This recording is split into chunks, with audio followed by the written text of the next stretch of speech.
¿Qué es el dinero? Todos usamos el dinero. Lo necesitamos para sobrevivir. Todos trabajamos para ganarlo. Algunos lo ahorran, otros lo invierten, otros lo gastan. Si bien todos sabemos que el dinero tiene valor, ¿qué es lo que le da valor? El dinero es un intermediario de transacciones y se utiliza entregando o recibiendo a cambio de algún producto o servicio. ¿El dinero es fabricado por el gobierno y reconocido como moneda oficial mientras que otros pedazos de papel? No. Y si bien eso hace que el dinero sea legal, no hace que tenga valor. Lo que hace que el dinero tenga valor es lo mucho o lo poco que se encuentra en circulación. En los primeros tiempos, las personas intercambiaban sus bienes y servicios directamente. Luego se introdujeron las piedras preciosas como intermediario, y más adelante, el oro. Cuando recién se introdujeron los billetes, el valor del dinero estaba vinculado directamente con la cantidad de oro en el banco. Pero a medida que más dinero entraba en circulación y por varios otros motivos, comenzó a desvincularse del oro y a depender únicamente de la cantidad en circulación y las reservas de monedas extranjeras. Pero ¿quién decide la cantidad de dinero en circulación? El Banco Central.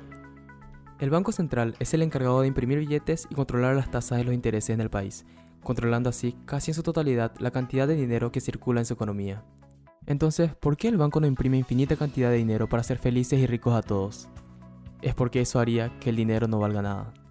Esto es muy claro si pensamos en la función del dinero, ser intercambiado por bienes y servicios. Si la cantidad total de dinero en circulación aumenta más rápido que la cantidad producida de bienes y servicios en la economía, cada porción de dinero sería equivalente a una menor porción de bienes y servicios. A esto llamamos inflación. Por otro lado, si la cantidad de dinero se mantiene constante, pero la cantidad de bienes y servicios producidos aumenta, tendremos una deflación. Entonces, ¿cuál es peor?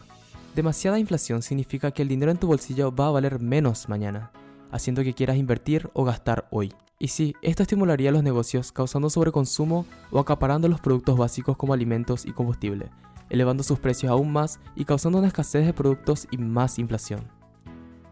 La deflación, por el otro lado, te va a hacer guardar tu dinero en vez de invertir o gastar, porque tu dinero va a valer más mañana, causando una reducción en el consumo y en los ingresos de las empresas. Esto genera un ciclo negativo de menores gastos, menores ingresos, menores ganancias, mayor tasa de desempleo y en general una economía en decrecimiento. Es por eso que se dice que cualquiera de los dos en exceso es peligroso. Pero sí, necesitamos una inflación constante y pequeña para estimular el crecimiento económico. El Banco Central se encarga de procesar los datos económicos disponibles, como las recientes tasas de inflación, tendencias nacionales e internacionales y la tasa de desempleo, para determinar qué cantidad de dinero debe estar en circulación. Teniendo en cuenta todo esto, tienen que mantener los números justo en el punto para estimular el crecimiento económico y generar puestos de trabajo sin que la inflación quede fuera de control. El Banco Central no solo determina cuánto dinero vas a tener en tu billetera, sino también la posibilidad de conseguir o mantener el trabajo que te hace ganar ese dinero. Y esto es el dinero y cómo se define su valor.